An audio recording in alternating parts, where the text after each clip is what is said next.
Discovery number 12. How the Other Side Lives. When you follow a story from one point of view, it can be easy to forget about everyone else. Same as it is when you haven't seen a friend for a while, and you sometimes forget that while you are living your life, they are living theirs at the same time, and have all sorts of things happen.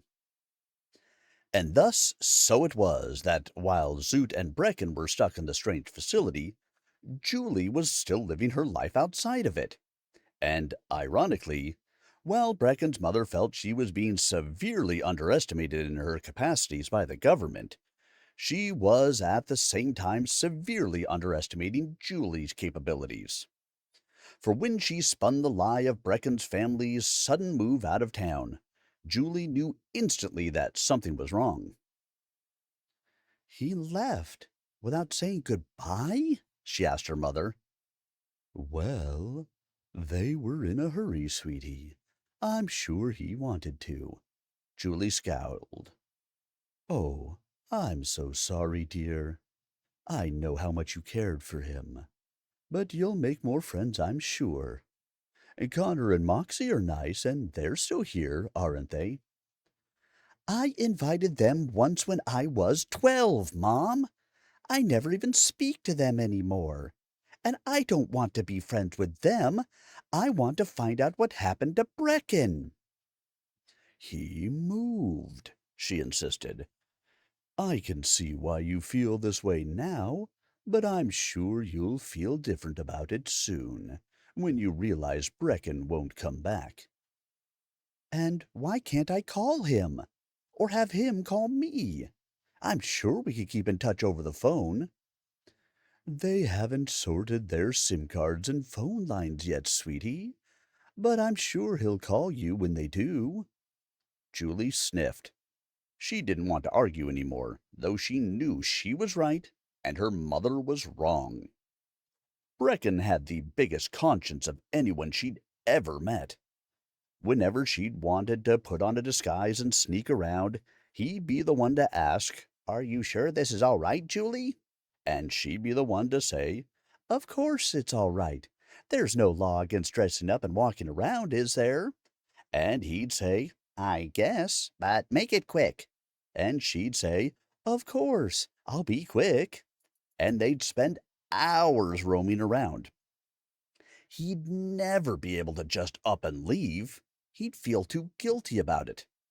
So she decided to dress up once more and go to Brecken's old house.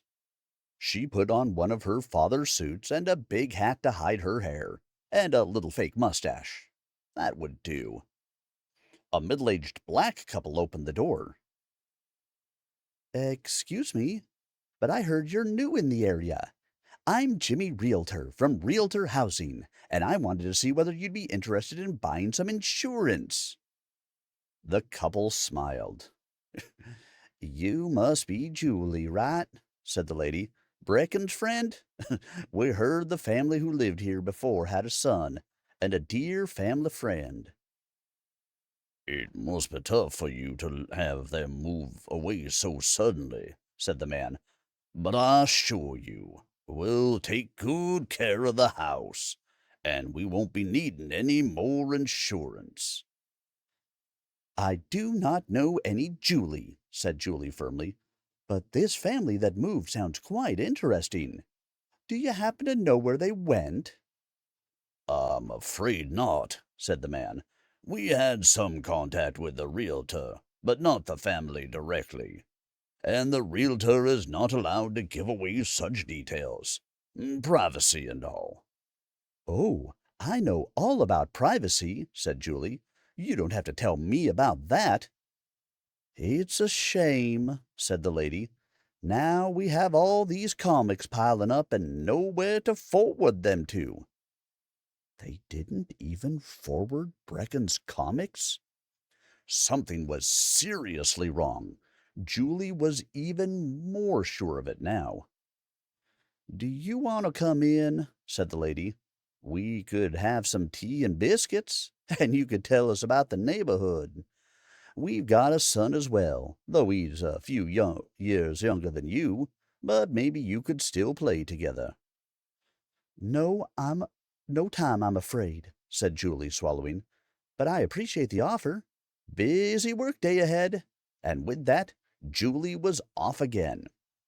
Strange how the pavement looked so blurry, and how the house looked so different, even though it hadn't changed at all.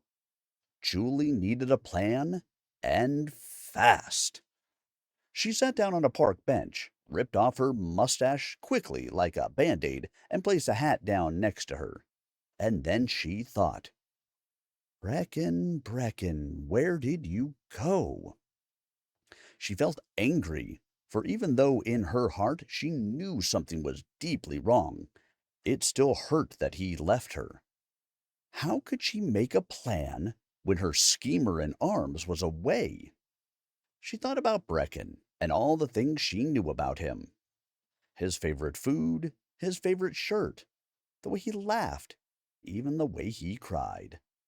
The way she knew no one like him, and the way in which she liked no one like the way she liked him.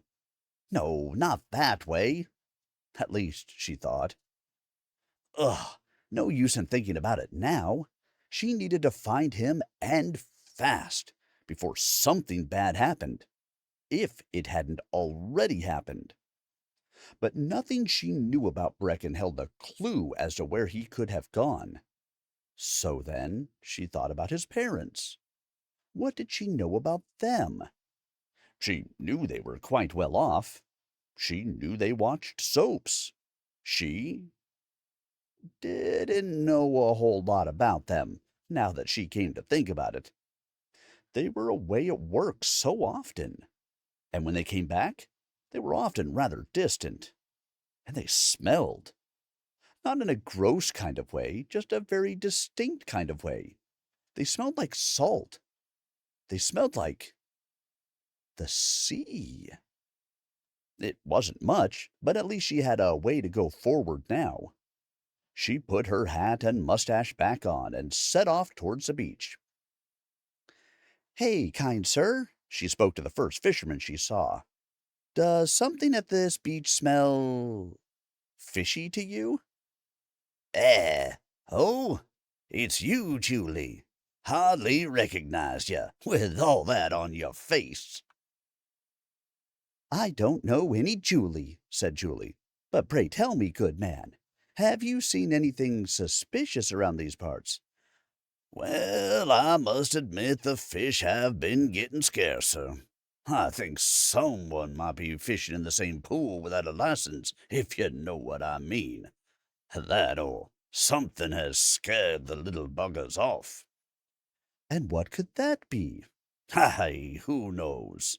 Anything from too much salt to too little wind, to the tide being wrong or the water getting polluted by them plastics. Said Julie, not having a clue what to do with this information.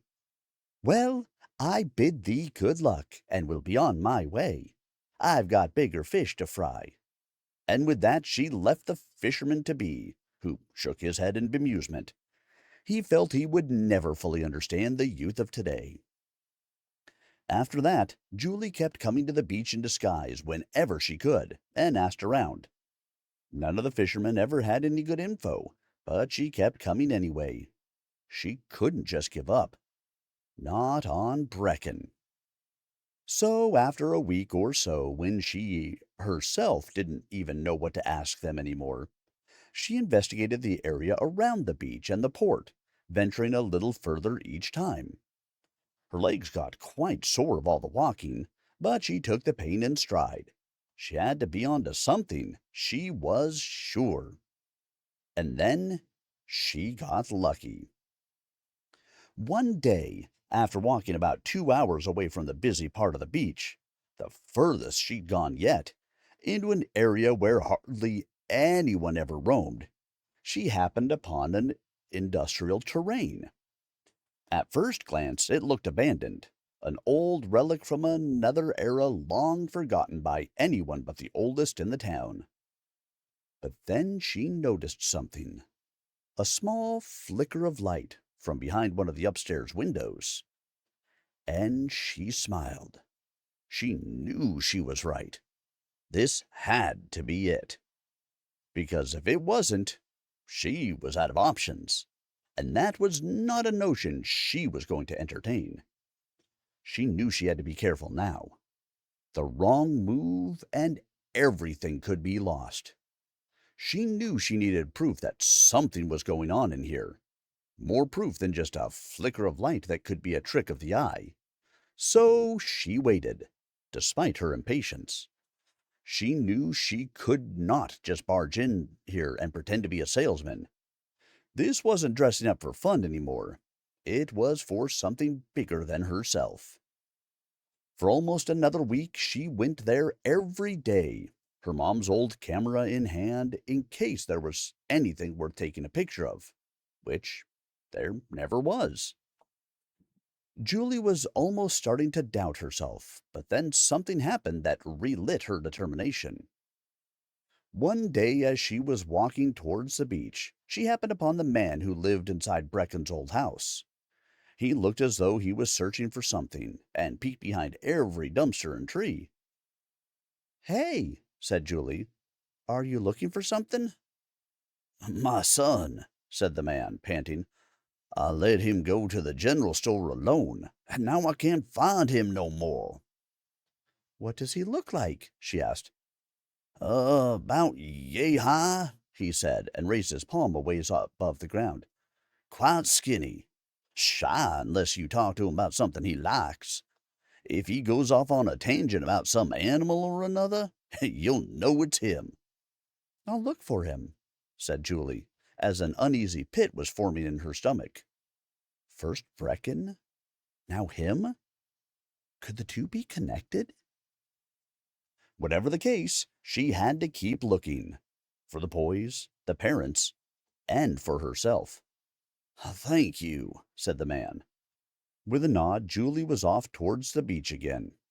She had to be close now. She had to. Still, nothing special happened that day. Or the next. But then came the day that would change everything.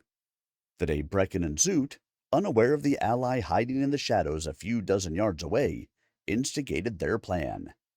Their plan of escape.